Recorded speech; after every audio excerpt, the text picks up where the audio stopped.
तो आज हम सीखेंगे आज हम सीखेंगे ताप गुणांक। ठीक है, इसको बोलते हैं टेम्परेचर कॉफिशिएंट। टेम्परेचर कॉफिशिएंट, ताप गुणांक। देखो ताप गुणांक या टेम्परेचर कॉफिशिएंट क्या होता है उसको समझ लीजिएगा। टेम्परेचर कॉफिशिएंट का मतलब होता है, ताप गुणांक का मतलब होता है ताप को बढ़ाकर दर में कितने गुना परिवर्तन किया जाता है या दर में कितने गुना परिवर्तन हो जाता है, उसको हम लोग बोलते हैं ताप गुणांक। क्या बोला मैंने? ताप गुणांक का मतलब ये होता है कि ताप को बढ़ाकर, टेम्परेचर को इंक्रीज करके, बात नहीं अब, टेम्परेचर को इंक्रीज करके आप उस रिएक्शन के रेट में कितना चेंज कर सकते हैं, वो टेम्परेचर कॉफिशिएंट कहलाता है। तो लिख सकते हैं, डेफिनेशन लिखेंगे, ताप को बढ़ाकर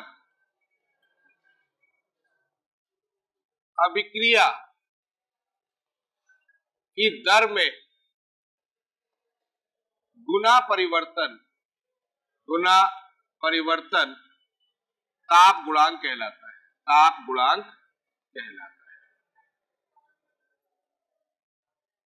क्लियर है? समझ में आ रही बात? ताप गुणांक कहलाता है। पहली चीज तो ये दिमाग में रहे। अब मुद्दा ये होता है कि ऐसा कैसे और किस चीज पर, किस प्रकार से इसको प्रदर्शित किया जाता है। तो बात करते हैं एनसीईआरटी की।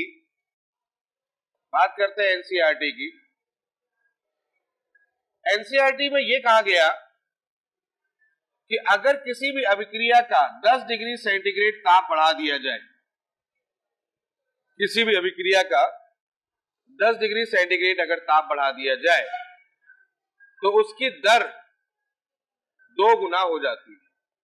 2 गुना हो जाती है।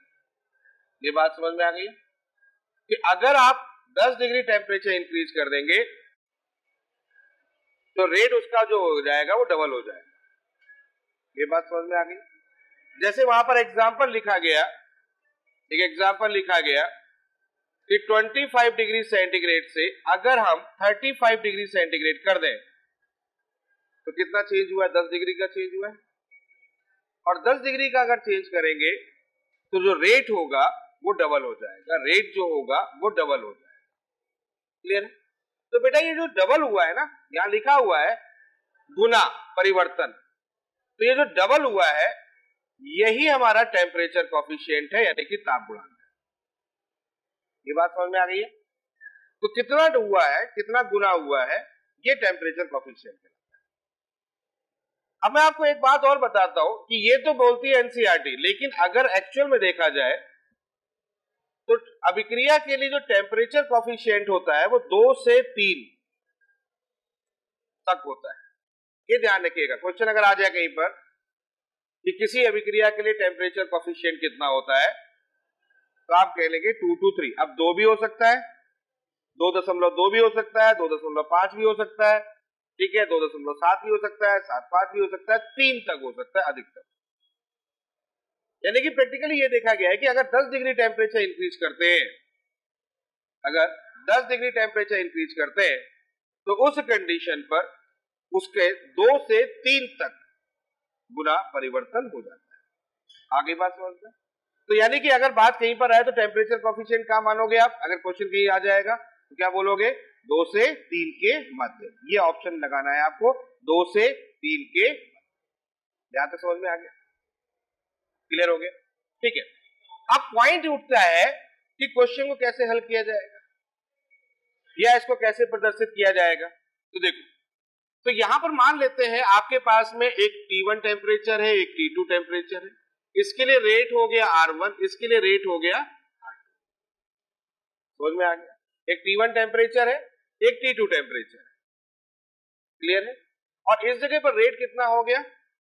R1, और यहां पर R2 हो गया। तो T1 क्या होगा? इनिशियल होगा। T2 क्या होगा? फाइनल होगा। और 100% इनके बीच में टेम्परेचर का डिफरेंस कितना होगा? 10 डिग्री का होगा।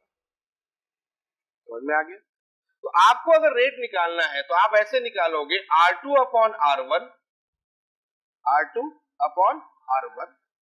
Is equal to temperature coefficient. Temperature coefficient मतलब कितने गुना हो रहा है 10 डिग्री बढ़ने पे, 10 डिग्री बढ़ने पर कितने गुना हो रहा है क्वेश्चन के अंदर मेंशन होगा। क्लियर, वो याद रख दोगे। उसके बाद T2 minus T1 divide by 10, ये फॉर्मूला लगा दो। फिर से देख लो फॉर्मूले को, गौर से देख लो फॉर्मूले को। क्या कहा मैंने फॉर्मूले में, R2 upon R1, R2 upon R1 is equal to temperature coefficient, जितना भी टेम्परेचर कॉफिशिएंट है 2 है, 2.2 है, क्वेश्चन के अंदर दिया जाएगा। तो जो भी प्रश्न के अंदर दिया जाएगा वो रखा जाएगा, फिर इन दोनों का डिफरेंस लिखा जाएगा, डिफरेंस कर देना, और कितने पे हो रहा है, कितने पे परिवर्तन हो रहा है 10 डिग्री पे, वो याद रख दिया जाएगा। अगर किसी प्रश्न में, एक और बात दिमाग में रखो, अगर प्रश्न में टेम्परेचर कॉफिशिएंट नहीं दिया जाए तब उसे 2 मानना है। आगे बात समझना, क्या कहा, अगर नहीं दिया जाए तो फिर उसे 2 मानना है। 99.9% दिया जाएगा, देखिए किस्मत खराब है, नहीं दिया तो फिर 2 मानना है, तो एनसीईआरटी के अकॉर्डिंग चलना है। ये बात समझ में आ गई। अच्छा, दूसरी बात एक और कर लेते हैं। यहां पर लिखा मैंने R2 upon R1 is equal to के, भाई रेट R और के बराबर ही होता है, बताया था। तो T plus 10 degree divide by T K10, ये भी फॉर्मूला लगा सकते हैं, हालांकि जरूरत नहीं पड़ती, तो एक जनरल फॉर्मूला है कि 10 डिग्री पर कितना हो गया दर स्थिरांक बटा प्रारंभिक कितना था, ये भी लगा सकते हैं। लेकिन इन सब का मतलब एक ही चीज होता है, जो भी ताप गुणांक होगा उसमें डेल्टा T ऐसे कर लो डिवाइड बाई 10, 10 मतलब जितने से डिवाइड किया। अब देखो एक बात समझो, जो कुछ क्वेश्चंस देखे गए लास्ट ईयर, कुछ क्वेश्चंस बने, उसमें एक दो चीजें गड़बड़ी थी, वो मैं बता देता हूं। गड़बड़ी क्या थी कि 10 डिग्री की जगह यहां पर 15 डिग्री भी लिखा हुआ था, कि 15 डिग्री बढ़ाने पर दुगुना हो जाता है, ऐसा बना दिया गया क्वेश्चन।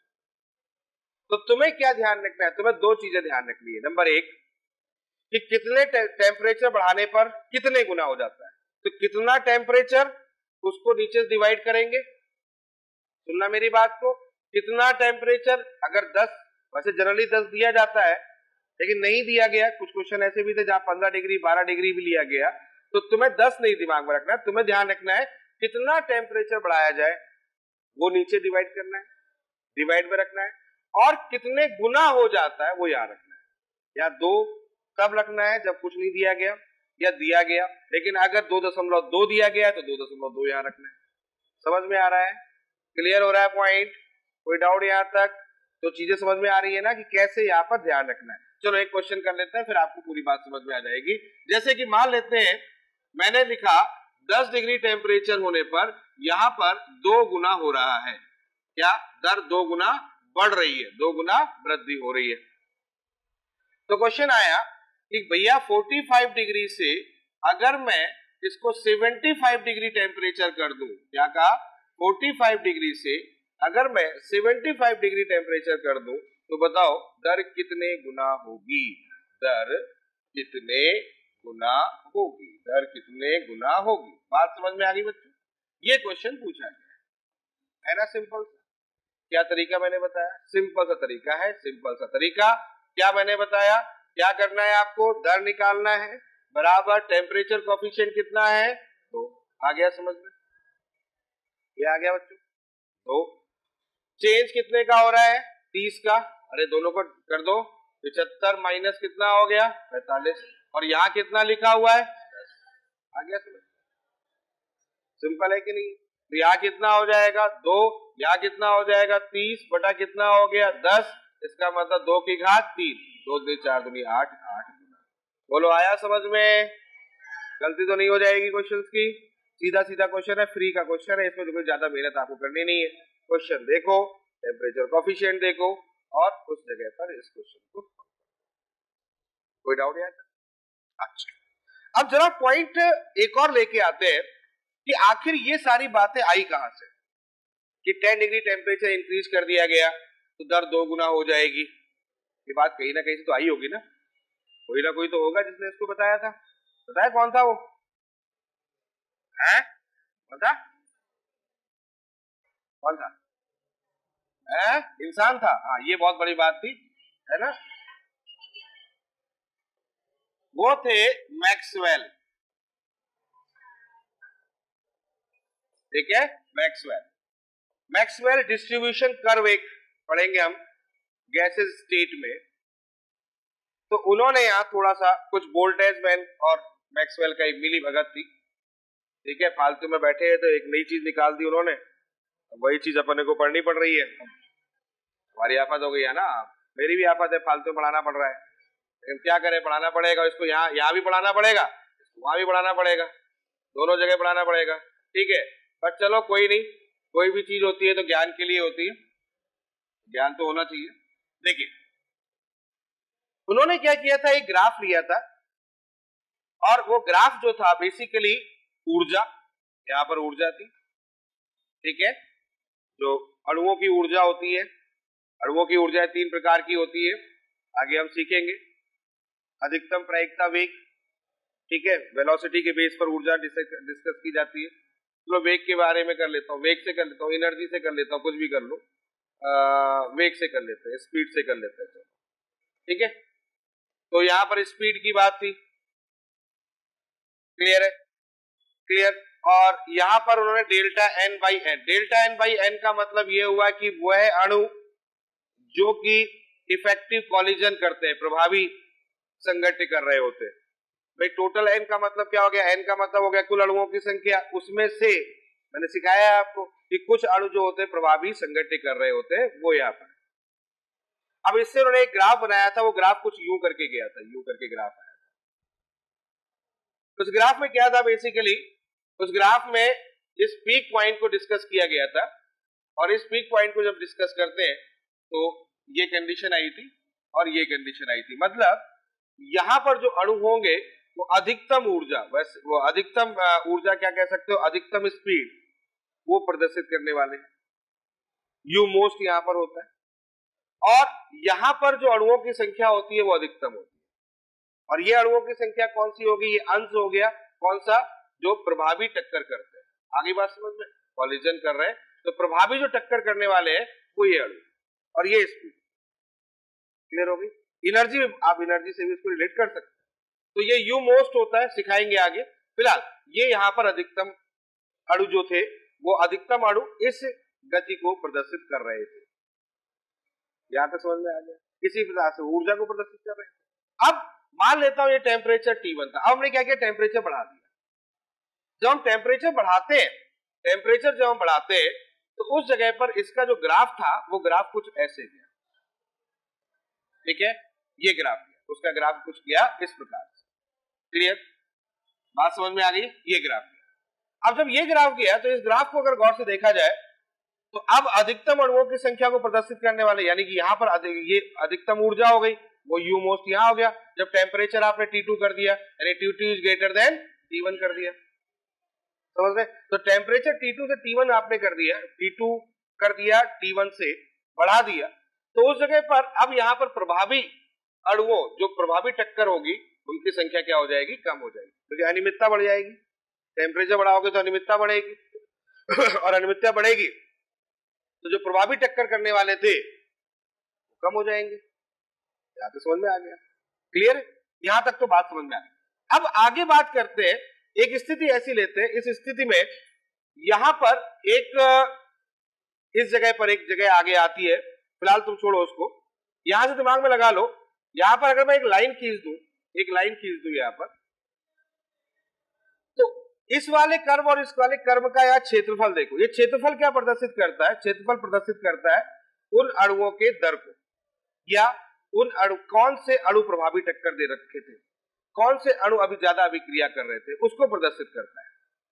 तो आप देखो ना, इसमें क्षेत्रफल कम है, T1 में क्षेत्रफल कम है, और T2 में अगर बात करोगे तो यहां पर क्षेत्रफल ज्यादा है। इसको डिटेल में और समझाऊंगा मैं, अभी हिंट दे रहा हूं मैं आपको, यहां क्षेत्रफल ज्यादा है, क्लियर है। यानी कि जो अच्छे टक्कर करने वाले, यानी प्रभावित जो संघट्य हो रहा है, उनके अणुओं की संख्या की अगर बात की जाए तो यहां पर कम है और यहां पर, आ रही बात समझ में, एक स्थिति के बाद, क्लियर। तो यहां पर जो एरिया देखा गया, आप ऐसे समझो, टेम्परेचर यहां पर आपने बढ़ाया तो यहां पर जो एरिया था, ये जो एरिया आया वो इसका डबल आया, ये टेम्परेचर कॉफिशिएंट 2 का मतलब समझ रहे हो? टेम्परेचर कॉफिशिएंट 2 का मतलब क्या हुआ कि यहां पर जो संख्या थी और ये पूरी जो संख्या आई है वो इसकी डबल है, मतलब ये आधा है, ये 1 है, ये 2 है तो ये 4 है। अब समझ में आया? तो वो जो टेम्परेचर कॉफिशिएंट दुगना शब्द आया, वो दुगना शब्द इस क्षेत्रफल के द्वारा आया था, इस एरिया के द्वारा आया था। समझ में आ गया होगा, थोड़ा बहुत हिंट हो गया होगा।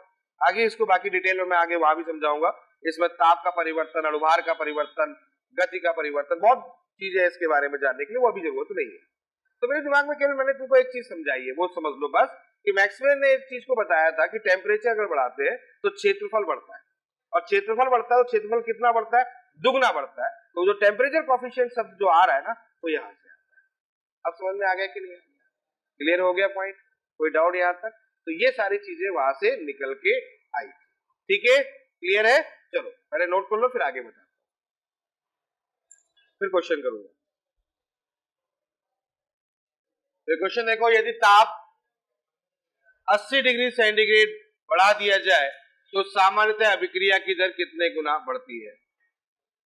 देखो क्वेश्चन में 80 डिग्री सेंटीग्रेड बढ़ाने की बात कर रहा है। क्वेश्चन क्या कह रही है? यदि ताप 80 डिग्री बढ़ा दिया जाए तो सामान्यतः अभिक्रिया की दर कितने गुना बढ़ती है? तो क्या जानते हैं हम? क्या जानते हैं कि 10 डिग्री बढ़ाते हैं, ये तो जानते हैं बच्चों कि 10 डिग्री बढ़ाते हैं तो क्या कंडीशन हो जाती है? दुगना हो जाता है। अरे हाँ या ना? 10 डिग्री बढ़ाते तो कितने गुना होता है? 2 गुना होता है। तो 10 डिग्री बढ़ाते हैं तो 2 गुना होता है, 2 गुना। तो एक बात मुझे बताओ, कितना है? 80 डिग्री बढ़ा रहे हैं तो कितना हो जाएगा? यानी कि 8 गुना। कितना हो जाएगा? 2 की घात 8। तो आंसर है 10 की घात 6 गुना, 10 की घात 2 गुना, 10 की घात 8 गुना। 10 की घात 8 गुना होगा कि 2 की घात 8 गुना होगा? इसका मतलब आंसर आया? समझ में नहीं आया? तो था इस क्वेश्चन में। ठीक है, चलो आगे देखो, लिखना नहीं है। तो इस क्वेश्चन को देखो, एक रासायनिक अभिक्रिया का वेग प्रत्येक 10 डिग्री सेंटीग्रेड ताप बढ़ाने पर दुगना हो जाता है, तो 60 डिग्री बढ़ जाए तो कितना होगा? कर लोगे क्वेश्चन को? बोलो, हो जाएगा? सिंपल है कि नहीं है? 10 डिग्री सेंटीग्रेड ताप बढ़ाने पर 2 गुना हो जाता है, यानी कि टेम्परेचर कॉफिशिएंट कितना हो जाएगा बच्चों? 2। ये लिखा हुआ है ना, 2 गुना। क्लियर? यदि ताप 60 डिग्री सेंटीग्रेड बढ़ाया जाए, 60 डिग्री 60, तो 60 का मतलब डिफरेंस कितने का हो गया? 60 का हो गया। तो अभिक्रिया का दर कितना होगा? 2 की घात 60 डिवाइड बाई 10, वहां 10 है ना, कितना आ जाएगा? 2 की घात 6। कितना होता है 2 की घात 6? 2 दूनी 4 दूनी 8 दूनी 16 दूनी 32 दूनी 64। इसका मतलब आंसर हो जाएगा। अरे आ गया समझ में? क्लियर है? कोई डाउट यहां तक? नोट करना है, जल्दी से नोट कर लो। 10 डिग्री ताप बढ़ाने पर अभिक्रिया का वेग दुगना हो जाता है। 10 से 100 डिग्री ताप बढ़ाने पर परिणामी अभिक्रिया का वेग बढ़ता है। बताओ कितना होगा? बताओ क्या करेंगे? यहाँ क्या लिखा है? दुगना हो जाता है, यहाँ 2 लिख देंगे। बोलो बच्चों, समझ में आ गया? फिर क्या करेंगे? डिफरेंस कितना करेंगे? 100 माइनस 10, सही जा रहे हैं? और कितने से डिवाइड करेंगे? 10। कितना आ जाएगा? आ जाएगा कितना होता है? 2 की घात 9, 500। आ गया समझ में? तो ये आंसर कर लोगे। ठीक है, लिखने की जरूरत नहीं है। समझ में आ गया? क्लियर है? तो ये क्वेश्चन भी इस टाइप का बन जाता है। ठीक है बच्चों, क्लियर हो गया? तो यहां तक हमने आपको कुछ बातें बता दी है जो आपके लिए बहुत इंपॉर्टेंट है। टेम्परेचर कॉफिशिएंट अपने आप में इंपॉर्टेंट है, सीधा सीधा उससे क्वेश्चन आ जाता है। चलो बच्चों, आप कुछ बातें मैं और सिखा रहा हूं आपको, कुछ बातें मैं और सिखा रहा हूं, अब इसको समझ लो। और इसको चलो एक क्वेश्चन के द्वारा ही मैं समझा देता हूं आपको, तो ज्यादा सही रहेगा। तो क्वेश्चन हम आपके सामने लेके आते हैं, छोटा मोटा सिंपल सा क्वेश्चन ले लेते हैं। सिंपल सा क्वेश्चन, अब सिंपल सा क्वेश्चन ढूंढने नहीं मिलेगा, हमें पता है।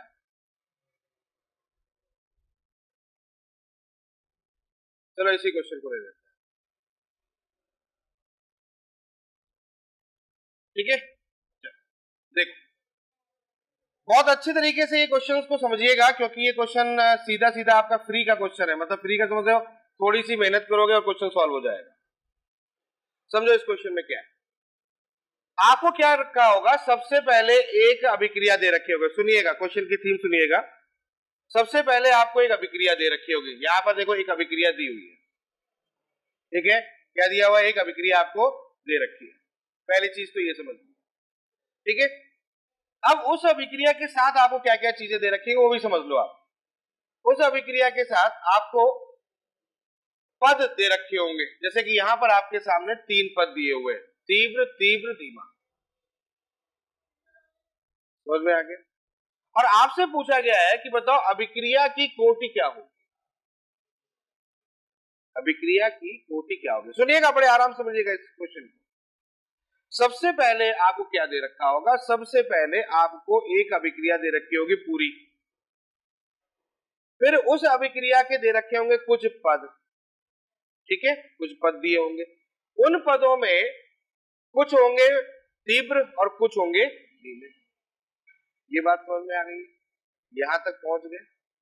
अब क्वेश्चन ये होगा कि बताओ अभिक्रिया की कोटि क्या है। एक तो ये पूछा जा सकता है, या ये पूछा जा सकता है कि अभिक्रिया का दर नियम का व्यंजक क्या होगा, यानी कि रेट कांस्टेंट कैसा होगा। समझ में आ गया।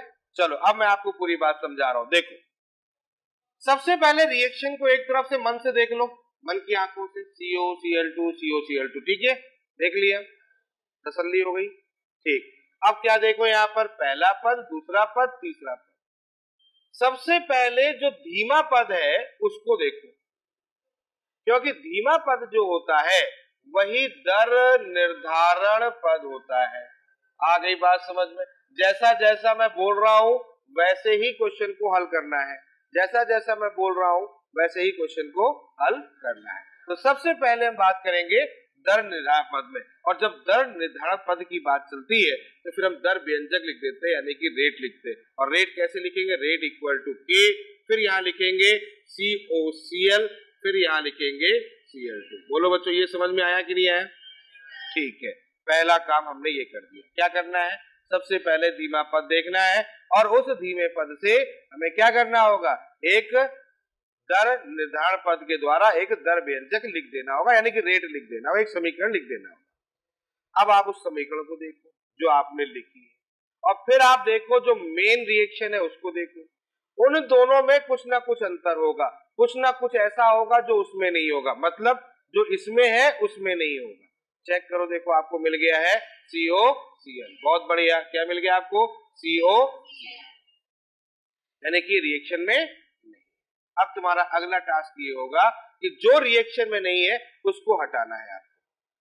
क्या कहा, जो रिएक्शन में नहीं है उसको यहां से हटाना है। अब हटाने का तरीका क्या है, ये कहां पाया जा रहा है वो चेक करो, तो ये पाया गया है। अब क्योंकि तीव्र रिएक्शन है, क्या है, फास्ट रिएक्शन, और फास्ट रिएक्शन जो होती है, अधिकतर फास्ट रिएक्शन कैसी दे रखी होती है, रिवर्सिबल दे रखी होती है। अब रेट को तो डिफाइन तो कर नहीं सकती, फास्ट रिएक्शन रेट को तो डिफाइन कर नहीं सकती, क्लियर। तो फास्ट रिएक्शन क्या करेगा, क्योंकि रिवर्सिबल है इसलिए ये के इक्विलिब्रियम बनाएगा। क्या बनाएगा, के इक्विलिब्रियम, यानी कि इसका निकाल दो के सामने। अब के सामने लिखोगे तो बच्चों क्या होगा, यहाँ पर देखो, यहाँ होगा आपके पास में COCl, ऐसी तो लिखेंगे, और यहाँ लिखेंगे Cl, और यहाँ लिखेंगे CO। बोलो ये समझ में आया। यानी क्या किया मैंने, अगले स्टेप में जो फास्ट रिएक्शंस थी उसको मैंने ढूंढा, और क्योंकि वो रिवर्सिबल थी इसलिए उसका मैंने के इक्विलिब्रियम लिख दिया। यहां तक समझ में आ गया, ठीक है। अब आगे की कहानी सुनो। यहां से निकालो क्या, CO निकालोगे, कैलकुलेट कर लोगे, कितना हो जाएगा, यहाँ हो जाएगा के इक्विलिब्रियम, यहाँ हो गया Cl, यहाँ हो गया C। अब जो ये COCl है इसको उठा के यहाँ रखो, इसको उठा के यहाँ रखो। समझ में आ रही बात, अरे क्लियर है, दिमाग में बात बैठ रही है कि नहीं बैठ रही है, कि भाई एस को यहाँ रखना है। चलो यहाँ रखेंगे तो क्या होगा, दर बराबर ये के हो जाएगा, फिर क्या आ जाएगा दर बराबर क्या आ जाएगा, के। अब COCl की जगह रखोगे तो क्या होगा, इनटू के सामने के इक्विलिब्रियम, फिर क्या आ जाएगा, यहाँ पर ये आ जाएगा Cl, ये आ जाएगा आपका CO, और यहाँ पर आ जाएगा आपका Cl2। सही है। देखो 99% क्वेश्चन यहीं पर सॉल्व हो चुका होगा, 99% क्वेश्चन पहले स्टेप में ही सॉल्व हो चुका होगा। कैसे चेक करना है सॉल्व हुआ कि नहीं हुआ, यहां पर ऐसा कोई भी घटक नहीं बचना चाहिए जो कि आपके मुख्य अभिक्रिया में ना हो। यहाँ कोई भी ऐसा घटक नहीं बचना चाहिए जो कि मुख्य अभिक्रिया में ना हो। यहाँ गौर से देखो एक घटक बच रहा है, कौन सा बच रहा है? Cl, जबकि यहाँ पर क्या है?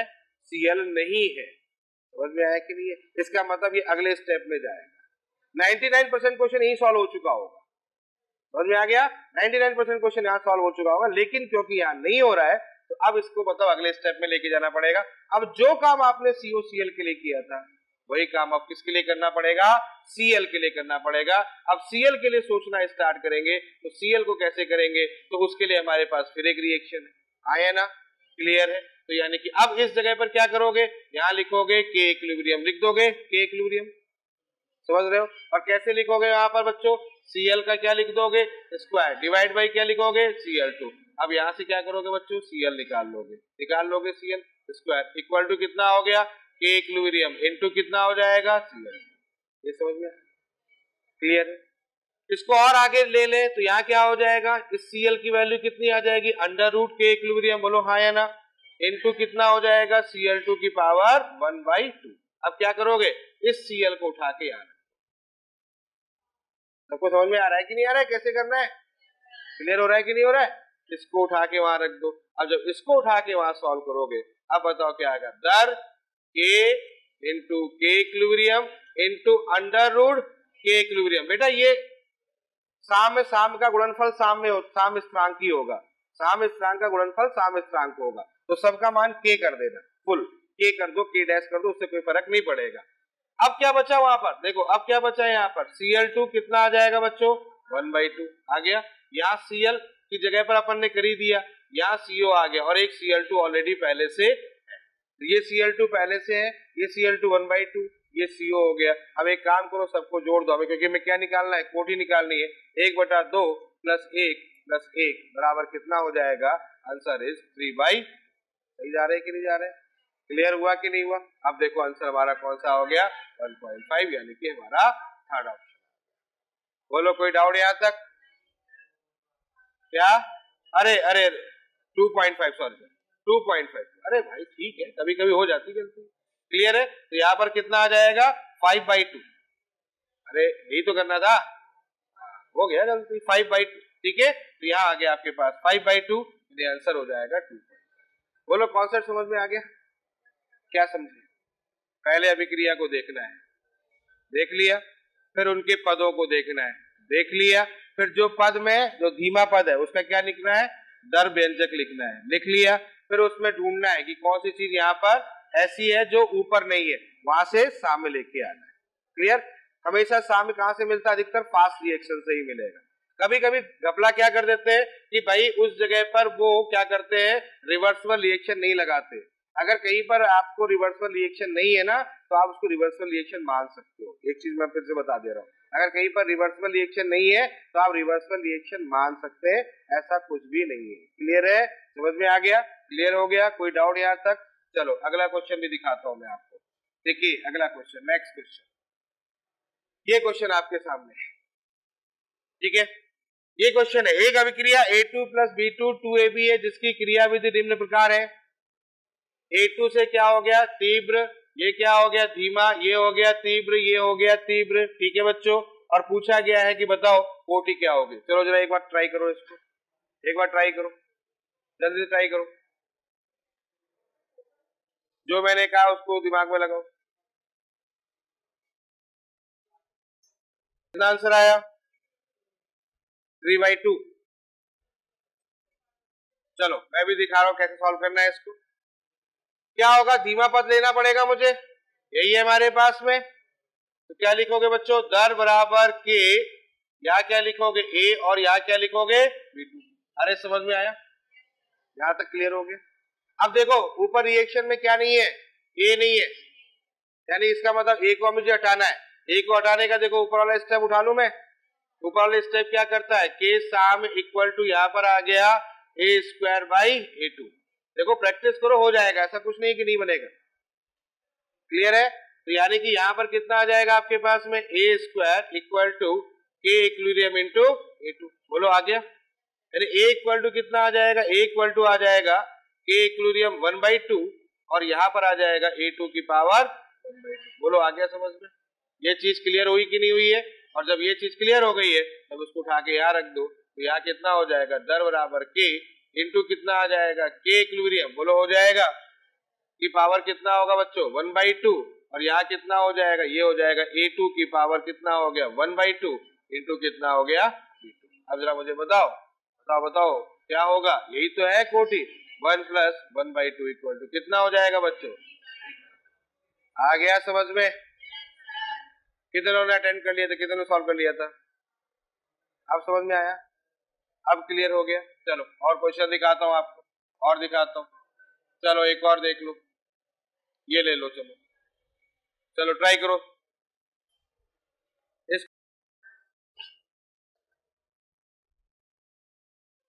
क्या करेंगे सबसे पहले, ये धीमा पद देख लेंगे तो दर बराबर कितना हो जाएगा, दर बराबर हो जाएगा के NoCl2 एंड देन कितना हो जाएगा बच्चों, NO। यही तो बात है ना, दर बराबर के NoCl2 एंड देन NO।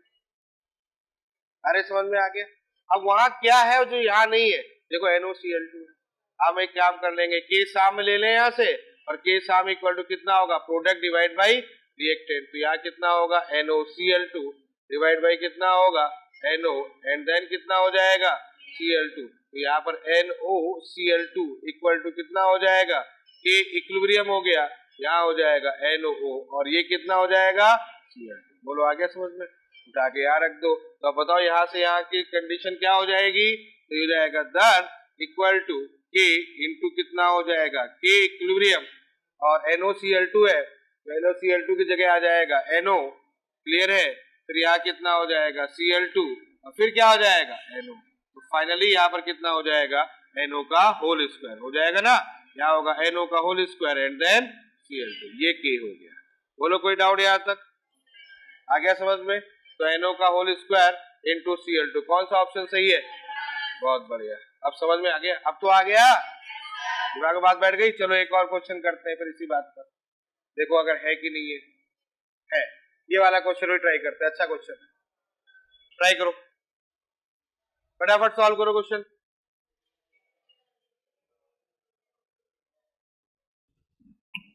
हुआ सॉल्व?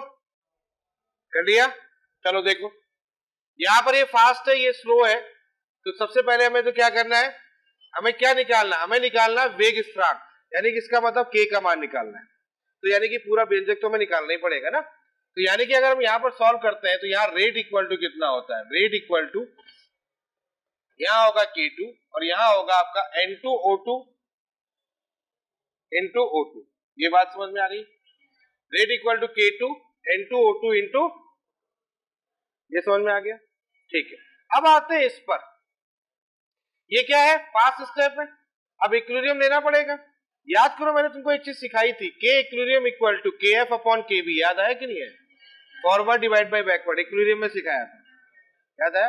वही चीज यहाँ पर है। यहाँ क्या होगा, K1 डिवाइड बाई क्या होगा, K इनवर्स।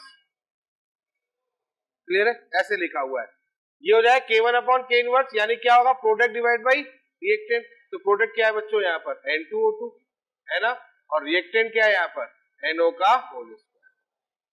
बोलो हो गया? अरे ये समझ में आया कि नहीं है? अब क्या करना है, दोनों को रिलेट करना है, रिलेट करके वो इक्वेशन लानी है, रेट लॉ लिखना है। तो रेट लॉ लिखने के लिए हमें क्या करना पड़ेगा, यहाँ से N2O2 की वैल्यू को उठा के यहाँ रखना पड़ेगा, यही तो करना है। यानी कि इसका मतलब है K1 divide by K minus equal to, यहाँ पर हमने लिखा N2O2, और इसको अगर मैं लिखना है तो फिर यहाँ पर क्या लिखना पड़ेगा मुझे, NO का होल स्क्वायर। बोलो समझ में आया कि नहीं? मैंने इसको क्रॉस कर दिया। अब ये वैल्यू समझ में आ गई है, इस वैल्यू को उठा के अपन को कहाँ रखना होगा, इस वैल्यू को उठा के यहाँ रखना होगा। समझ में आ रहा है? अब क्या लिखेंगे यहाँ पर, तो यहाँ हो जाएगा रेट इक्वल टू, ये K2 तो ऑलरेडी पहले से है भाई, K2 पहले से ही है, फिर यहाँ पर क्या आ जाएगा K1, फिर ये क्या आ गया K, ठीक है, फिर क्या हो जाएगा यहाँ पर, उसकी जगह पर आ जाएगा NO का होल स्क्वायर इंटू O2। ये हमारी फाइनल इक्वेशन निकल के आएगी, NO का होल स्क्वायर इंटू O2। अगर तुमसे कहो कि बेटा कोटि कितनी है तो तुम बताओगे 3 है, आ गई 2 + 1 3। लेकिन तुम्हें क्या पूछा गया है, दर स्थिरांक, क्या पूछा, वेग नियतांक, या दर स्थिरांक, यही तो पूछा गया है। और वो कितना है, वो है ये K2 into K1 divide by K inverse, K2 into K1 divide by K inverse. देखिए आंसर कौन सा हो गया हमारा, अब आ गया समझ में। कितने लोगों का आंसर 4 आया था, बेइज्जती करवा दी तुम लोगों ने, अब आया समझ में। चलो और देखते हैं क्वेश्चन, और कोई क्वेश्चन, चलो और बाकी मॉड्यूल में। चलो और कुछ क्वेश्चन दिखाता हूं मैं आपको, और भी बहुत अच्छे अच्छे क्वेश्चंस हैं। देखिए कुछ डिफरेंट टाइप के क्वेश्चंस भी आपके सामने आएंगे, सुनते रहिए। जैसे कि ये क्वेश्चन हमने लिया 2NO reversible reaction K1 K2 N2O4 में NO2 के विलुप्त होने की दर क्या होती है।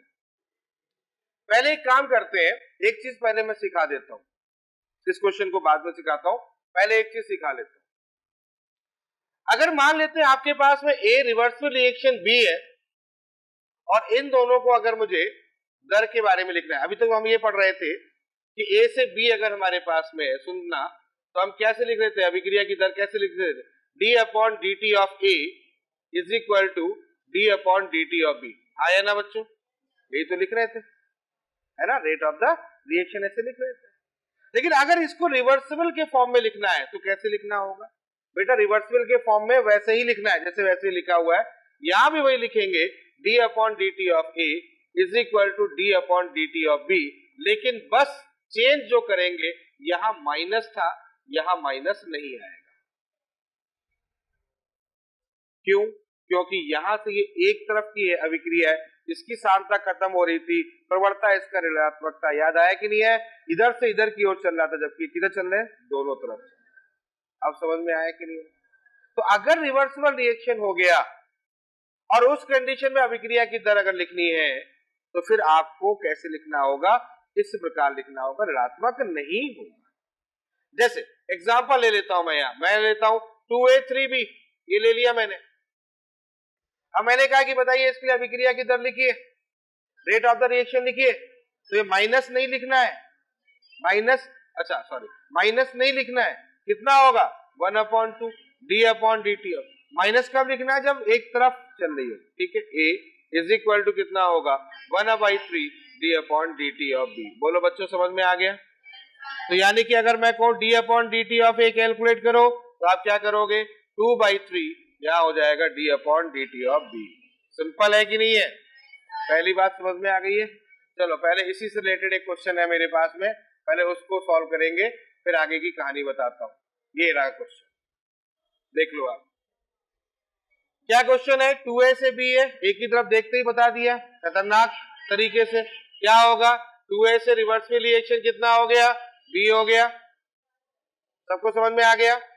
तो यहां कितना लिखोगे 1/2 D upon dt of A is equal to कितना होगा D upon dt of B। समझ में आ गया बच्चों, सिंपल है कि नहीं है। तो इसका मतलब D upon dt of A equal to कितना हो जाएगा 2 into D upon dt of B। कौन सा ऑप्शन है, सिंपल हो गया ना क्वेश्चन। चलो बढ़िया बात, बहुत बढ़िया, एक चीज आपने ये भी सीखी। अब इसी से रिलेटेड इस क्वेश्चन को लेके आते हैं, जो क्वेश्चन अभी हम थोड़ी देर पहले सॉल्व कर रहे थे, ये वाला, ठीक है। अब इसको मैं यहां से रब कर दे रहा हूं, कोई जरूरत नहीं है इसकी, क्लियर है, कॉन्सेप्ट आपके दिमाग में बैठ चुका है कि कौन से क्वेश्चन को कैसे सॉल्व किया, ठीक है। अब आते हैं इस क्वेश्चन के ऊपर। अब लोग गौर से क्वेश्चन को देखो, देखो बेटा क्वेश्चन को गौर से, क्या लिखा हुआ है, रिवर्सिबल रिएक्शन है, क्या है, दो दर स्थिरांक है, बोलो हाँ है ना, दो दर स्थिरांक है। अब क्वेश्चन में पूछा गया है NO2 के विलुप्त होने की दर कितनी होगी, यही तो है, NO2 के विलुप्त होने की दर कितनी होगी, ठीक है भाई। अब यहां पर क्वेश्चन को कैसे टैकल किया जाएगा, ये इंपॉर्टेंट है। देखो एक चीज समझ लीजिएगा, अगर हमारे पास में कोई रिवर्सिबल रिएक्शन है, कोई हमारे पास में रिवर्सिबल रिएक्शन है, और रिवर्सिबल रिएक्शन का जो रेट है मान लेता हूं वो R है, या ऐसे मान लेते हो यहां पर RF है, यहां पर RB है, अग्रगामी दर के लिए RF ले लेते और पश्चगामी दर के लिए RB ले लेते, ठीक है, RF और। तो अगर मुझे रिवर्सिबल रिएक्शन के लिए रेट ऑफ द रिएक्शन लिखना होगा आरएफ और आरबी के पदों में, तो rate of the reaction is equal to हो जाएगा आरएफ माइनस आरबी, अग्रगामी दर माइनस पश्चगामी दर। ओ क्या कर रहा है, कहां सो रहा है, कहां है, जरा ध्यान दे। आरएफ माइनस, अगर आपके पास में रिवर्सिबल रिएक्शन है, ये केमिकल इक्विलिब्रियम में था, तो उसको आरएफ और आरबी के पद में लिखेंगे तो ऐसे लिखेंगे आरएफ माइनस आरबी। समझ में आ रहा है कि नहीं आ रहा है? अब जरा एक काम करते हैं, इसी के लिए अगर डिस्कस करते हैं तो आरएफ इक्वल टू यहां क्या लिखोगे, केएफ इंटू ए लिखोगे, केएफ इंटू ए लिखोगे। अरे भाई ऐसे तो निकालते हैं यार, तुम लोग तो ऐसे ऐसे देखने लगते हो, पता नहीं क्या हो गया है। और आरबी को क्या लिखोगे, केबी इंटू बी, ये तो होगा। अब दोनों को उठा के यहां लिखोगे तो यहां क्या कंडीशन हो जाएगी बताना जरा, यहां हो जाएगा केएफ ए, अरे आया समझ में, ये क्या कहलाएगा, आ गया, क्लियर है। अब जरा क्वेश्चन की तरफ देखना स्टार्ट करो तो फीलिंग आ जाएगी मैं क्या बताना चाह रहा था। अब क्वेश्चन की तरफ देखो, क्या है क्वेश्चन, क्वेश्चन है 2NO2 K1 K2 N2O4 NO2 के विलुप्त होने की दर, ये तो हुआ। चलो सॉल्व करते हैं इसको, सॉल्व करते हैं, क्या होगा, मैं यहां पर R1 ले रहा हूं, R1 इक्वल टू K1 हो जाएगा बच्चों, क्या हो जाएगा यहां पर NO2 का होल स्क्वायर, बोलो सही लिखा मैंने, सही लिखा। R2 बराबर क्या हो जाएगा K2 है N2O4, ये भी समझ में आ गया होगा, क्लियर हो गया, ठीक है। R1 R2 मतलब RF RB है, तो रेट ऑफ द रिएक्शन क्या हो जाएगा, रेट लिखोगे यहां पर, तो रेट इक्वल टू कितना होगा R1 माइनस R2, भाई RF ही RB है, R1 RF एक ही चीज तो है भाई, क्या है ये RF है और ये क्या है RB। आ गया समझ में, क्लियर। तो यहां पर हो गया R1 माइनस R2, और यहां पर अगर सॉल्व करोगे तो यहां कितना होगा K1, ये हो जाएगा NO2 का होल स्क्वायर माइनस, बताओ बच्चों K2, और यहां हो जाएगा N2O4, ये समझ में आ गया, लिख लिया मैंने रेट, अभिक्रिया की दर लिख दिया, और अभिक्रिया की दर लिख दी तो क्या पूछा, NO2 के विलुप्त होने की दर। जरा विलुप्त होने की दर अगर इसके लिए लिखोगे तो क्या लिखोगे जरा मुझे बताना, 1/2 d/dt ऑफ NO2, और यही क्या कहलाएगा बच्चों, रेट कहलाएगा। ये तो याद आया कि नहीं है, ऐसे तो लिख रहे थे अपन रेट, तो यहां पर रेट की जगह कितना लिख दोगे, 1/2 d/dt ऑफ NO2, ये तो लिखोगे, इज इक्वल टू कितना हो गया 2K1, यहां लिखोगे NO2 का होल स्क्वायर माइनस 2 कहां से आ गया, एक मिनट, 2 नहीं आएगा, क्लियर, यहां आ जाएगा K1 NO2 का होल स्क्वायर, K1 NO2 का whole square minus K2 N2O4, ये बात समझ में आ गई कि नहीं आ गई। और अब एक बात मुझे बताओ, हमें क्या चाहिए, हमें क्या चाहिए बच्चों, हमें चाहिए d/dt ऑफ NO2 चाहिए, और d/dt ऑफ NO2 चाहिए, तो 2 का मल्टीप्लाई कर दो यहाँ पर, तो कितना आ जाएगा 2K1 NO2 का whole square minus 2K2 N2O4, इसका मतलब सेकेंड ऑप्शन करेक्ट। बजाया क्वेश्चन को सॉल्व करते, अलग क्वेश्चन था बिल्कुल लीक से हटके, तो ऐसा क्वेश्चन भी बन जाता है। चलो अब देखते हैं अपने कितने क्वेश्चन बच रहे हैं, ठीक है, अब देखते हैं कितने क्वेश्चन बच रहे हैं, बताओ कितने क्वेश्चन बच रहे होंगे। ये वाला हो गया, ठीक है बच्चों, ये वाला अपन ने कर ही लिया था, ठीक है, ये वाला क्वेश्चन हो ही गया, ठीक है, ये भी हो गया, ये भी हो गया, ये हो गया, ये भी हो गया, ये भी हो गया, ये भी कर लिया, अब बचा ये, ठीक है, कॉन्सेप्ट सबको समझ में आ रहे हैं। अब आते हैं इस क्वेश्चन की तरफ, देखो हालांकि ऐसा क्वेश्चन जो है वो सिलेबस से हटा दिया गया है, ठीक है, लेकिन कोरोना था इसलिए हट गया, कोरोना चला गया, हो सकता है वापस आ जाए, और कुछ भी हो सकता है, तो है तो बहुत छोटा सा पोर्शन ही है, तो इसको एक बार देख जरूर लेंगे अपन, ठीक है, पता लगा किस्मत है यही आ गया तो क्या करेंगे। चलो देखो पहले क्वेश्चन समझो क्या है। एक अभिक्रिया होती है, इसको बोलते हैं समानांतर अभिक्रिया। समानांतर अभिक्रिया का मतलब वो अभिक्रिया जो कि एक साथ चलती है। एक साथ चलती है का मतलब ये है कि एक अभिकारक जो होता है वो एक ही समय पर दो या 3 या 4 उत्पादों में टूट रहा होता है। यानी कि ए जो है वो बी भी बना रहा है और ए जो है वो सी भी बना रहा है। समझ में आ गया? यानी दो अभिक्रियाएं समानांतर चलती है, ऐसी अभिक्रियाओं को हम लोग क्या बोलते हैं? समानांतर अभिक्रिया बोलते हैं। पहली बात समझ में आ गई? यानी कि इसको बोलते हैं पैरेलल रिएक्शन।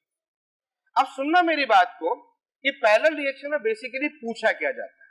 क्वेश्चन के साथ ही हम इसको समझा देते हैं, आगे जगह अगर होगी तो यही समझा देता हूं। चलो यहां पर देखो, यहां पर ही कंडीशन है, यहां बी है, यहां सी, ठीक है। ए का कुछ भाग बी में टूटेगा, ए का कुछ भाग सी में टूट जाएगा।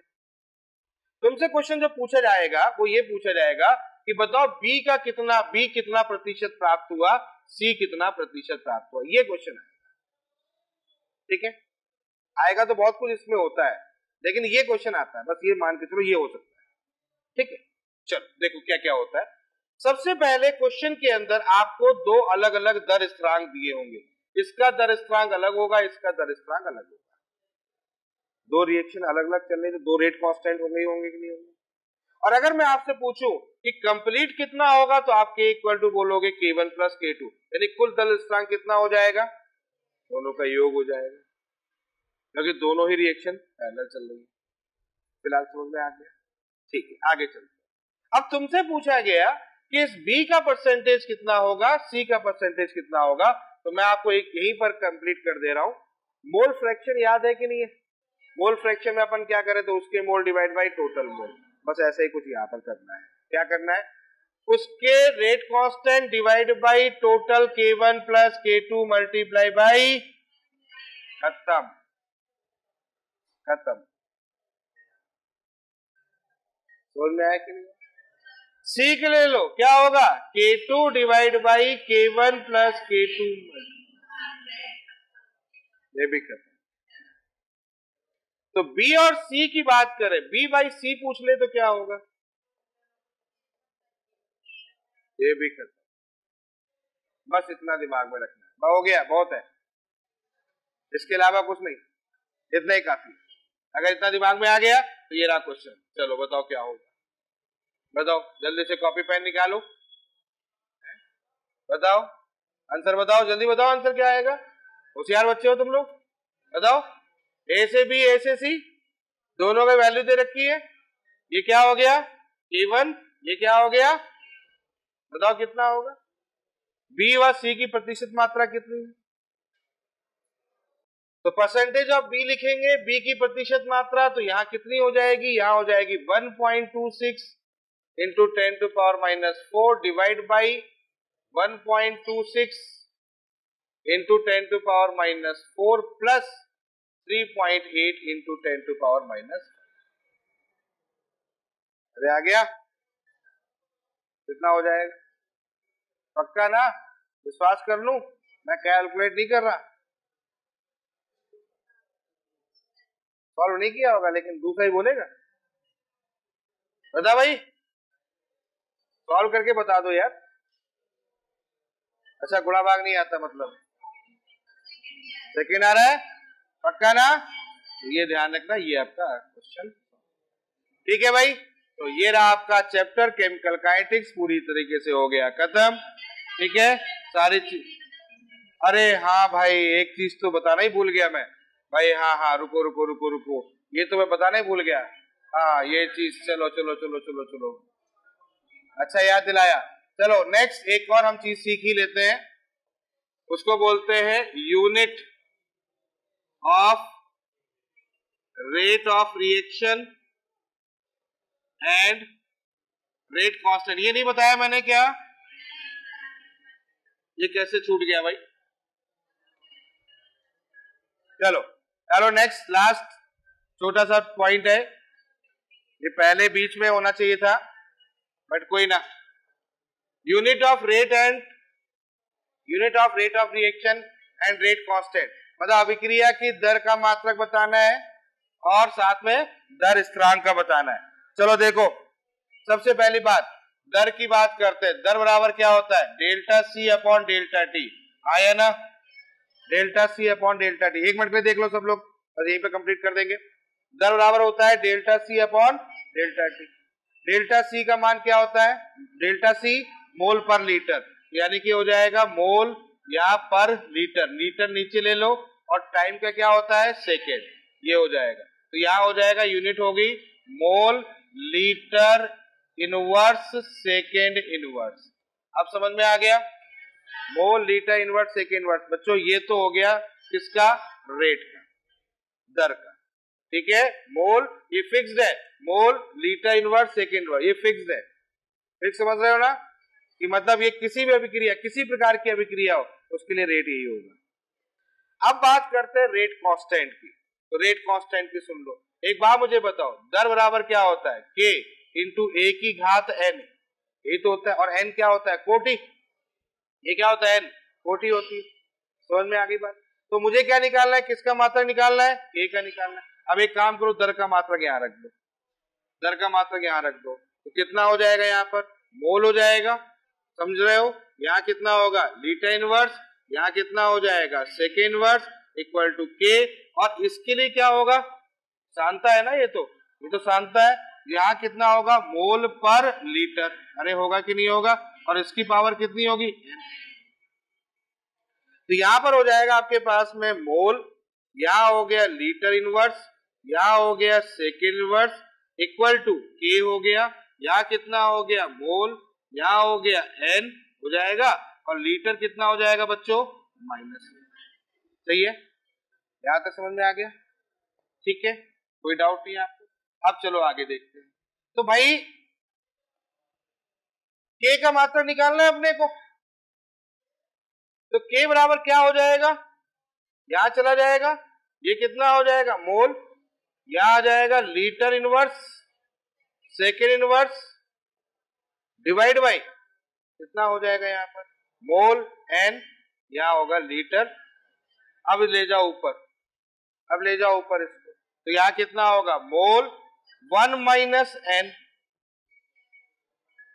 लीटर एन माइनस 1, और यहां आ जाएगा कितना सेकेंड वन। ये रहा बेटा किसका मात्रक, के का, सभी कोटि के लिए, जितनी भी कोटि है उसके लिए ये मात्रक है। देखो क्या मात्रक है, फिर से देख लो, यहाँ पर मात्रक फिर से देख लेते हैं। यहाँ देखो क्या है, यहाँ पर फाइनली जो निकल के आया के का जो मात्रक निकल के आ गया वो हो गया mole 1 minus N litre N minus 1 second inverse, ये रहेगा। ध्यान रखना केमिकल काइनेटिक्स में कभी कभी क्वेश्चन आ जाते हैं, सांता परिवर्तन, समय परिवर्तन, दर स्थिरांक। हमेशा ध्यान रखना क्वेश्चन पढ़ते समय सबसे पहला ध्यान आपको दर स्थिरांक पर करना है। एक चीज ध्यान रखना, क्वेश्चन को सॉल्व करने का सिंपल तरीका, जल्दी से क्वेश्चन को समझने का तरीका, ये के का मात्रक बहुत इंपॉर्टेंट है, क्योंकि जब हम क्वेश्चन पढ़ते हैं तो कभी जरूरी नहीं है क्वेश्चन के अंदर लिखा होगा कि प्रथम कोटि क्या है, द्वितीय कोटि क्या है, शून्य कोटि का, ये लिखा हो जरूरी नहीं है। समझ में आ गया।